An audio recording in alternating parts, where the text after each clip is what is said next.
Asa ko mo tanaw, dire? Dire ra ka.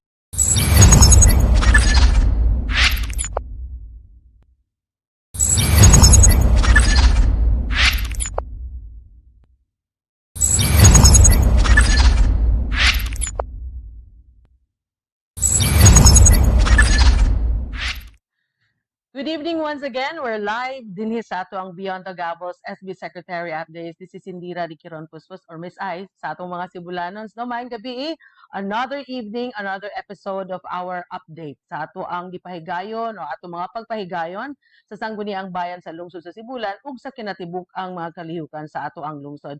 Of course, joining me tonight is no less than our co-host and our very own Vice Mayor Jerky Fontelo. Good evening. Good evening. May gabi, ay.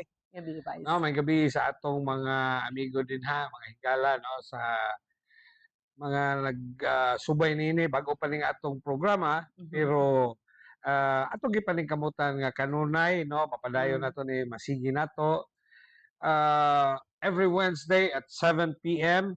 Ang inyong programa nga Beyond the Gavel. Ang atong katuyuan niini pagpahibalo sa atong mga katawhan dinhi sa lungsod sa Sibulan o kato mga Sibulanon nga to sa layo no makahibalo mo unsay mga kalihukan unsay gipangbuhat sa inyong mga opisyales dinhi sa lungsod sa Sibulan para ta makahatag og kalambuan. Mao nay katuyuan ni atong programa. Maayong gabi kanato. All right. So, kagahapon, as usual, we had our regular session sa ato ang sangguniang bayan sa lungsod sa Sibulan. Every after that, atong hisgutan ang pipila ka mga topiko, pipila ka mga subject matters nga appeal o nalakip sa atong order of business para sa atong regular nga session. But of course, karong gabi una, special usab nato nga hisgutan ang first episode nato nga topic, which is actually ang pag-prescribe sa guidelines. This is an ordinance introduced by Vice Mayor Jerky Fontelo alang palambuan ni sa mga ato ang mga konsumidor sa sugang dagitabnon, no? So ato mga electric consumers pinaagi ni ining ordinance sa puhon wa pa ni numero tungod kay proposed ordinance pa lang kini prescribing the guidelines for the availment of the electric bill subsidy program to actual bona fide residents of the municipality of Sibulan. So Vice agi og pag refresh, no, pag refresh unsay binisang refresh Mao pagpalaplag usab no sa ato ang mga tigpaminaw karon who are watching us live diri sa Facebook. Unsa ka bahin ang maong proposed ordinance ug kinsa ang pwede nga maka-avail ni Vice. Go ahead. Before siguro tabong padayon no ato sang i-greet ning atong mga Ayo. kaubanan sa panerbisyo no. Good Atong evening. maayong gabi no ang atong pinalanggang mayor Pepe Abiara, maayong gabi mayor. Ang atong mga kaubanan sa konseho no si Councilor Sandino Abiara, Attorney Sandino Abiara, sa lain atong konsehal Attorney RJ Bangkirigo, lain pang konsehal nato sa lungsod Attorney Mark Bangkirigo, lain pa usab natong konsehal Hapit na. Councilor John Ray Bong Abada. Councilor John Ray Abada, Bong Abada. Dayon lain pa natong konsehal Dennis Omoso.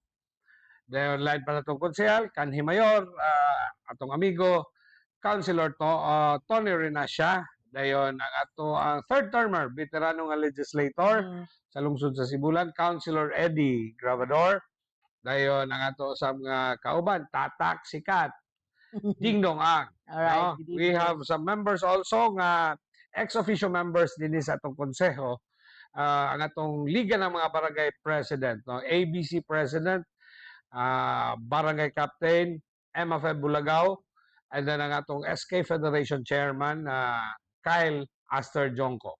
Alright. So may gabi ninyo tanan. Good evening. And of course, ang ato ang sakop sa secretariat nato, no? Yeah. Ang ato ang board secretary 1 si Kirby Del Socorro.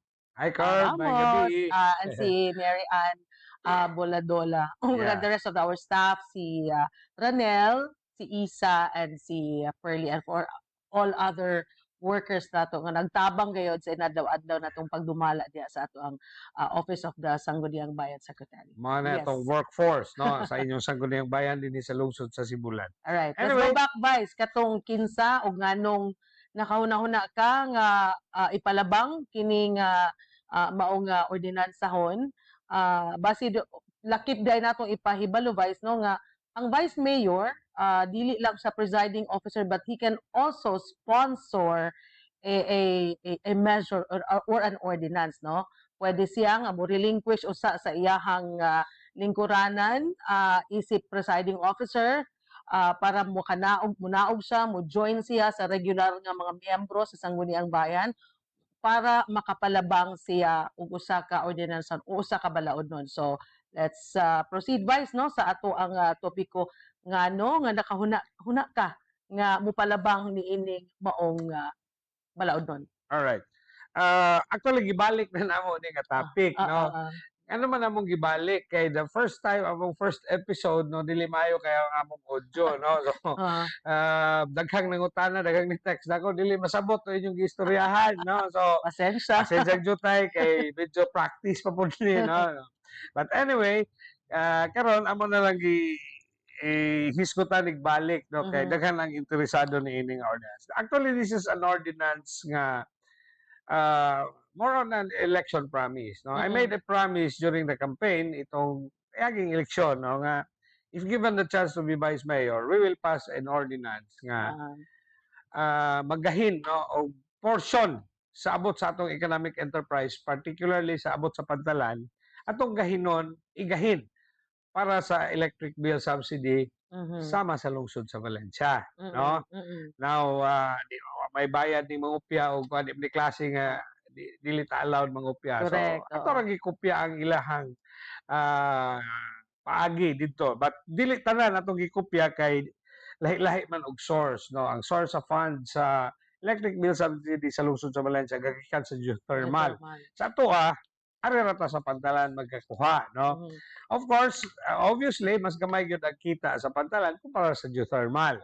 So mo nga atong gihimo kapasalig sa atong katawhan nga og pananglit mapili adunay portion sa abot sa pantalan. Ang akong gisaad is 50%, no, katunga. Now after some deliberations napasar gyud ang ordinansa, no. In fact ang actual gyud sponsor sa ordinance si Councilor Dennis Omoso. Okay, I asked him to sponsor it. But kita mo conceptualize, no. So nakita nato nga pwede di nga lapaw pa, no. So it became 57.5%. Okay. So madang istorya, there is already an ordinance nga nagingon 57.5% of 80% sa abot sa pantalan gamito natong electric bill subsidy. Now we might not be able to follow sa Valencia nga kada bulan. Dili kaya sa funds. But ang akong huna-huna, which maupod sa majority, kami sa kausa or maybe kaduha. Sa usa ka tuig. Agig Pinasko tingali. Agig Pinasko. Panahon bas Pasko, panahon bas Pista. Ay jutay, no? We didn't make grand promises, no? Ato lang huna-huna is masig pwedeng 200, 300 ba, 150. Basta nga ang punto nga kitang tanan, no? Walay pili dato og pobre makadawat og share sa abot sa pantalan through the electric bill subsidy. For the record, Vice, pila ka buok ang ato ang miyembro konsumidor sa Nureco 2 dinhi sa lungsod sa Sibulan? We have 17,000 households. 17,000 ka miyembro. Sa Tibok Sibulan 17,000 ka miyembro sa Nureco, no. So dinhang dapita pananglit og ato ra ning binisayon og kwenta-kwenta sa 17,000 og ato nang tagaan og tag 200. That's 3.4 million. Correct. 3.4 million. Dako. But makaya ra, no, og diha pang dapita. Now ato mangilantaw ang abot sa pantalan manang nipasar na po tag lying ordinance ron. So okay na to siya, 57.5%. We need to pass another ordinance nga mag-prescribe yun og unsaon siya pag-release. Correct. So mao ning atong ikaduhang ordinance, no, nga mag-prescribe na unsaon pag-release. Now sa initial proposal na to is 200 pesos no? Mhm. At least once a year. So Mm. when you say at least once a year, should not be pwede siyang kadua or katulo, Oo. di ba? At least once a year lang yun siya if the funds will permit it. Now, mangutan ng tingali atong mga katawan. Pila may atong kwarta diha. Mm. Okay. Actually, during the pandemic, wag tay kwarta nga nisulod sa pantalan. Kaya wa tay biyahe. Mm. Ato, no? Mm. So, I'm talking of 2020, 2021, and 2020. 2020 2022 ni hinay medyo, nagbalik. oo. Nibalik na. Pasaka But na, 20 pasaka. and 21 wala gyud. Oo. Okay? So ang atong money is nisulod ra is 22, 23. Mhm. 22, 23. Now, if you may want to know how much is the 57.5%. Mm. Pila ang 57.5% itong 21 ug 22? Mm. 2.1 million. Dako-dako na siya. 2.1 million. Oo. Jutay pa to kay pasahero. Oo. Karon gahinay na tag-recover, no? Sige man kung gasuroy sa pagdala, no, na nata average na ta dinha og actually og mga 800 passengers every day. It Every used to be, for your information, it used to be 1,500 every day. So patakay ka ulig yun. kulang No? pa. 800, 7 to 800 every A day. day. Oo. Now, ang 2023 wala pa makita. Oo. But naana dihan dako na ang kwarta. Mm. So mao na nga ang ato ang ordinance kung saan pag-release wala sa nato tiwasa. Mm. Kay wa pa man ta kabalo pila gyud ang exact amount. Wa pa man mahuman og kwenta ang atong Treasurer's Office sa 2023 nga 23. abot. Oo. Oh, Mag-closing pa sila. mag-closing ba? But we're anticipating it will not be less than the 57.5% will not be less than 1.2 or 1.3 million. So that's So in short, roughly natay mga 3.5, 3.6 million. Mhm. Pwede na. Pwede na. Pwede na. Oo. Okay? Oo. But until such time nga na ang exact figures, dili sa ta. Correct. Okay, So, so gishelve sa ning ordinance gishelve siya. until makakuha ta sa exact figures nga reported from the Treasurer's Office. Yeah. Yes. Ingon Sa ani ang collection nato na collection sa port terminal sa Sibulan. ang theory ra ni ana nga ang atong mga tao directly makatilaw sa abot sa padalan. Mara gyud na siya theory ana tanan, no? Now, unsa may sistema unya ani, no? Mangutana tingali atong mga kaigsuonan. Ang sistema mao ni simple lang. Sama ra sa lungsod sa Valencia ang buhaton mao ni. Mobayad ka sa imong electric bill sa Norreco. Mhm. Pag human imong bayad, ang imong resibo imong dalon sa munisipyo para i-refund ka until up to the amount nga ato unyang masabutan. Mhm. So pananglit og ang imong bill 300, unya ang nasabutan nga i-release diri 200, Mhm. ma-refundan kag 200 ra. Dili po 300 tanan. Correct. So, you know, it's a bit small tingali sa mga tubig-tubigan. You know, pag abot sa Pasko manggod ingon ani na. Ang kada pamilya layhan ka nga basog na pang Noche Buena. What I'm saying, Noche Buena na itong pinobre, Simpleng spaghetti ug pangandoy. coke. Simpleng Spaghetti pangandoy. ug coke. Now, instead nga, nibayad ka sa kuryente ni mo, ma-refundan kag 200, makapalit kag spaghetti ug coke. Correct. You know? Mhm. So, Muna yung realidad. sa mga tubig-tubigan, they don't care about the 200 actually. But sa mga ubos-ubos ang kaibtang, 200 is really 200 and it's something for them. Exactly. Mao po na sila itong tuyo nga Mahatagan. gamay kalipay. Mhm. So that's the point ra gyud ini nga ordinance.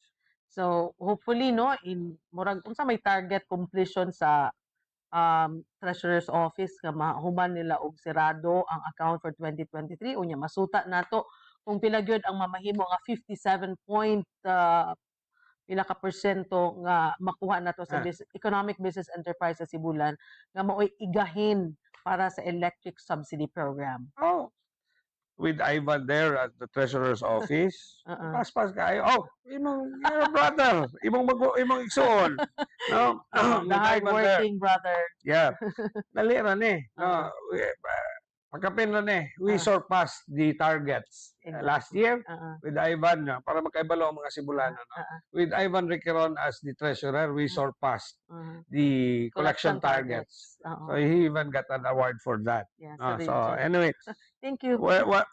Once mahuman na, makita na layo na siguro ang Marso ay makita na. Makita na nato. Malayo makita na nato. Once makita na nato, then we will Ibalik ni. ato na ibalik dito waso na ang ordinance. Yes. So it will be the discretion na sa mayor o kanusaan niya ganan i-release. Okay. But the ordinance says it should not be later than December 15 of every year. Of every year. And moving forward, bason dili lang kausa kung mo permit ang ato ang abot, pwede na nga kaduha ba ka sa usa ka tuig. So maayo na kaayo ni para sa ato ang mga kaigsuonan in Yeah. town, no? So Alright. that's it about kabahin sa electric bill sa City. Okay. So kagahapon usa sa atong let's go back to our topic.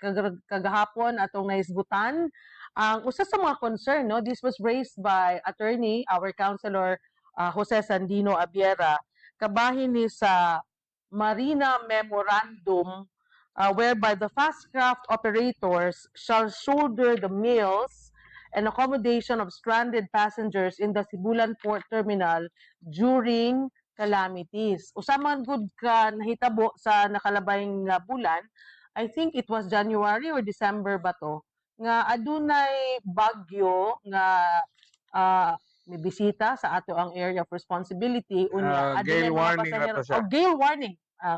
I stand Gale corrected with that.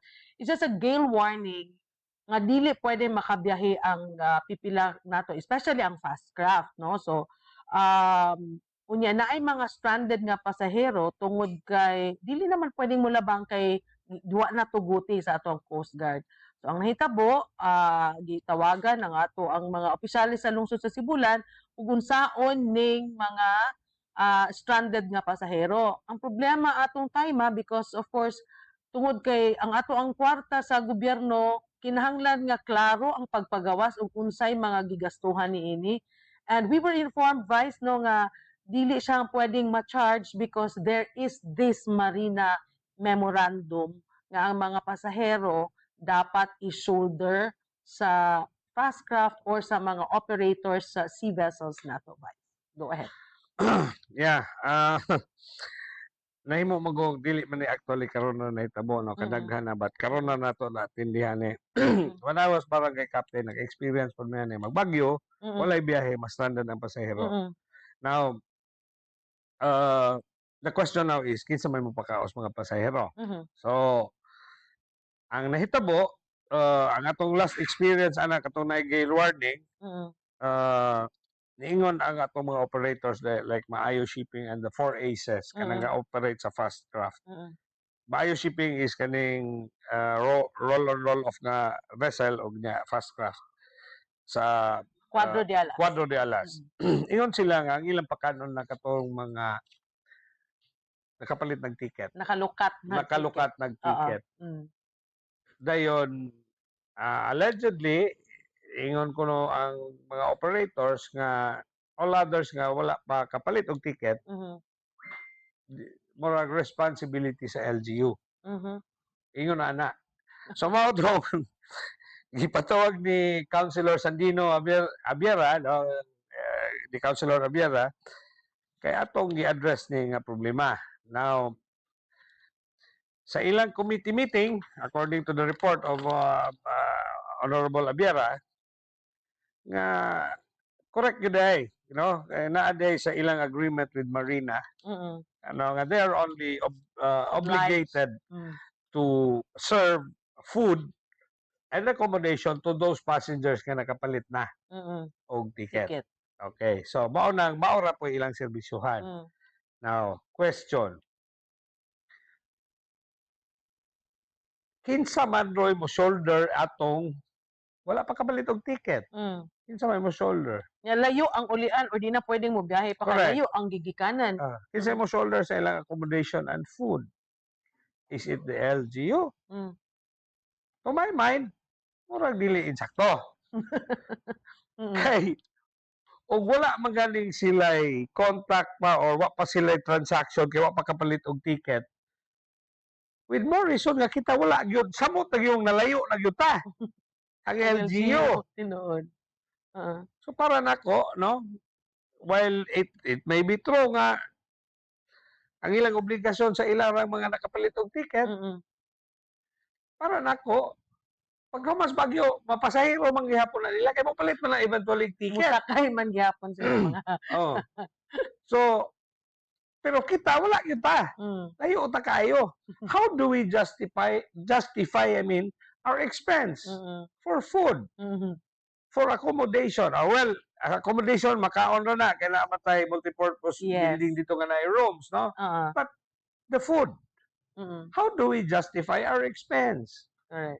Diba? Mm, So, kung nakabantay ka sa discussion gahapon, mm, no? Uh, ni-share gyud ko sa akong opinion mm. nga halipon na. Ilang na pasahero, eventually while wala pa tinuod kapalit og ticket, mopalit ra man gihapon na. Kay mulabang man na Kay siya. mulabang sakay man gyud na sila. And most of the stranded passengers are really going there. Nga taga Yes. dito, nilabang lang, timing lang nga wala biyahe. Yes. Unya, secondly, pila ra may expense ana Pagkaon. as against they're making real big money there. Dako kaayo. You know, Reality Unya. bites. dili sige na. Mm, Once in a blue moon ra mahitabo. mm, Oh. Pila ra may expense. Katong kapitan ko, reserve ko puspas. mm, Lipay na. mm. Matahag, dili ta ka share og ingon ni ana, no? So, you know, this is just my personal opinion. No? Dili ni opinion sa kinatibukan sa atong sangguniang bayan. But, you know, ako silang giingnan nga, let us be careful with investors like this. Businessman nga nasa tong lungsod, ngayon ani. Mm. Tabangan ra uta nila na. Kay, ganegosyo sila ni ana. And it's not happening Tabang ko every na day. nila sa lungsod. Correct. Oh. Oo. Sige silang gakwintas ila, you know? Kunya kita na no ipagastod instead nga mutabang sila. Dili kaayo maayo. Ah. No, ako ra ning personal opinion. I'm sorry if I offended anybody, pero gasulti ra ko sa akong opinion nga dili maayo. Mm, Pila ra ilang gasto ug mupakaon sila. Sa pagkaon sila 200 ka tawo, 300 ka tawo, pila ra man gud na. mm. One time ra pod Yeah, as di- against what they're making. We gave them the opportunity to do business here. Mm. Oh, anyway, ako ra ng opinion.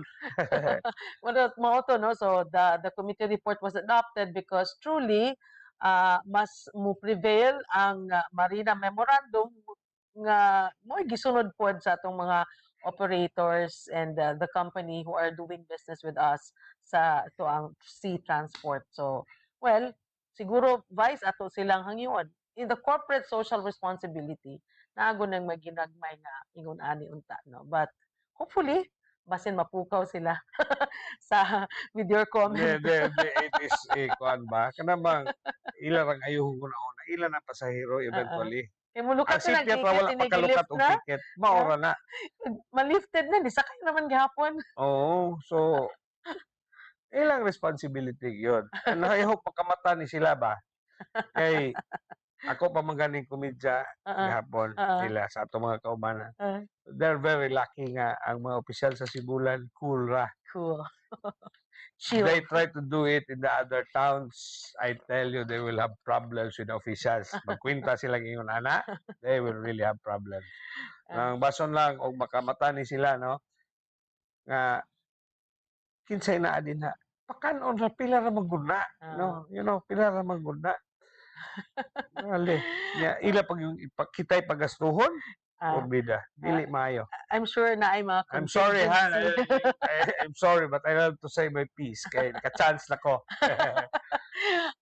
And you have said your piece, Vice. Yeah. Sige. Sa ato ang third topic, again, no, atong gipahinumduman na ato ang mga live streamers karon that we cannot discuss the entire order of business tungod kay taas kayo ni. It took us more than almost 2 hours sa ato ang session. So we will just pick mga salient nato nga mga gipalabang topiko sa ato ang session para especially those who are affecting the general public. So the last topic that we are going to discuss tonight is kining memorandum of agreement Vice nga tali sa lungsod sa Sibulan as represented by the municipal mayor and Maayo Shipping Incorporated as represented by its president, Mr. Dante Tiuy Matya, relative to to the use of a portion of Maayo Terminal as its ticketing office, no? So, backgrounder, ani Vice? Yeah, Go ahead. ang background niya ni istorya is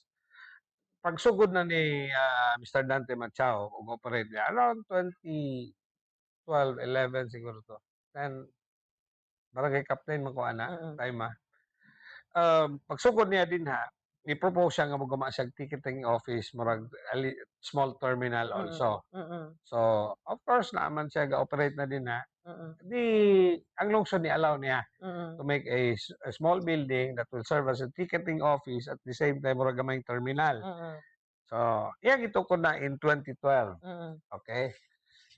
Dili pa mo ko miyembro sa konseho ni adto but nasubay na to nga ang salabutan is this. Once mahuman niya construct ang terminal building, iyang i-donate sa munisipyo. Then afterwards, you will be given a tax holiday. Tax holiday for 5 years. Tax holiday means he will not be paying anything sa kuan, yung mga taxes sa munisipyo out of his donation sa building. Yun na. However, pagsubay na to sa mga records na masunod, no? Wala ma-execute ang deed of donation, but gabayad na siya siyang taxes rapon.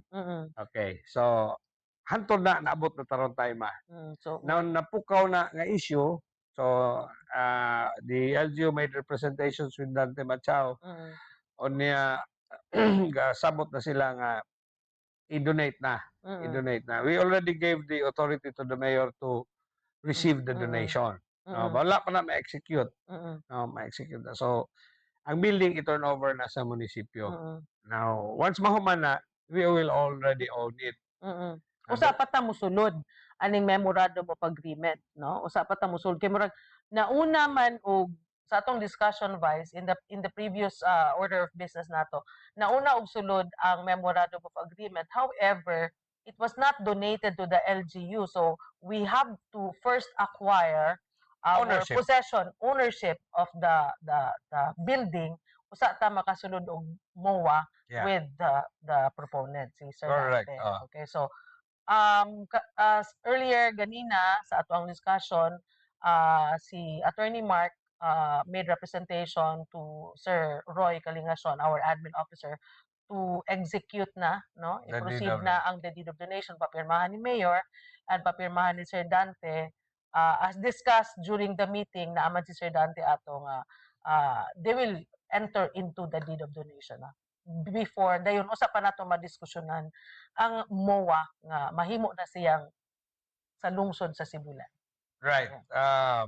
Ato raning unhan na lang daan, no? Once we acquire ownership after the deed of donation, kita na itagya the municipality of Sibulan. Na tricky ni dapit, no? Because if we own it already, unya gigamit niya pagpadayon, so may normal he has to rent it. Correct? Lease contract. Lease. Yes. Kung dapat abangan. Kay iya man lang gi-utilize for business. Para magtiyanggi na kay pwesto. Kay pwesto mag-abang ka sa munisipyo. Para harap po na siya. Kana na pod. Kana na pod. I heard. Is that going to be another topic in our session? That's going to be another topic and that's going to be a little contentious. Kaya naara mo ko yung mga advance information murag na ko proposal si Mr. Roy Machao nga dili ra siya moabang. Yan yung proposal coming from his end. Dili ra siya moabang, siya ray mo maintain sa building. Muna yung proposal. Which ako, personally, akong opinion, og maintenance sa istoryahan kagamay ra lang maintenance. You know, may napud lamang og na-rent nga mosulod sa munisipyo. That is very small ra gyud. Gamay kaayo ba? Kanya is doing business in a public building. So, rightfully so, agay ra gyud siya magbayad og abang. Ako na nga opinion. As to how much, then we will discuss it. But anyway, the advance information na kung dapat is kana lagi nga proposal nga dili ra siya moabang unya mo maintain ra kuno siya sa building. So diha nang dapita. We would need your opinion on that. Mayroon na including the wharf ang wharf, ang rampa mismo. Oh, that needs to be turned over also to the municipal government. Oo. Oh. Kung ako inyong pangutanon, pwede kayo nagpaabangan Oo. para nga maka-generate og revenue sa munisipyo because we badly need revenues for Mm. our operations. Mm. Asa man mo paingon? We can use it for buying medicines and all, you Mm. know. So, mangayon na which we will discuss later. Ato sa lang tawag kung sa'yo mahitabo sa unahan. In the coming days, no? Yeah. Muna gingon, let's cross the bridge when we get there. Mm. All right? So, ato mga suking tigpaminawan, daghan kayong salamat, no? We have discussed 3 topics for this episode sa atong Beyond the Gavels. Muna yung luyok sa pagpantok ni Vice sa iyang gavels, no? Mga gavel, kana bang paghatag og order, paghatag og mando nga for order and magsugod ang sesyon ug ang pag-materialize sa usa ka ordinansahon nga gipalabang nga na-approve siya. These are the discussions behind the gavel. So mao ni atong gihatod kaninyo karon sa atong episode niining Wednesday evening sa ato ang live discussion diri on air. So it's a pleasure again, Vice, Yeah. our co-host and kaming duha na conceptualize ani nga mao nga programa so that this is our way of reaching out to our listeners, to our constituents nga we have a working sangguniang bayan. They do not just sit there, they sila naglingkod, but all of them are doing their part to give and to provide a good governance, no? Dili masayang ang inyuhang boto ug ang inyuhang pagsalig nga gihatod kanila nga sila mao ang magdumala sa atong lungsod. Yeah. So with that, tingali. Until the next episode. Until the next episode. So we will be here every Wednesday at 7 in the evening. We hope you can share sa inyong mga kaila, mga kaamigo na to, no, para makataba. We need your ako po lang gito so that we can get inputs from you. No, direct inputs kay mas convenient man o extra, no? Correct. Other than then it would be most welcome. Og if namoy mga pangutana with regards to our discussion, pwede mo nga mo message na mo directly sa amo ang messenger, no, para matuki nato nga si kuan na ay gihatag nga pangutana or maka-deliberate sa inyo ang mga pangutana in the next episode. We will surely address all your concerns. Daghang kayong salamat, Vice. Yeah, salamat, for this opportunity once again to be with you sa atong Beyond the Gavels. Thank you so much sa atong mga live streamers. Thank you. We'll see you all next time. Mayang gabi. Mayang gabi.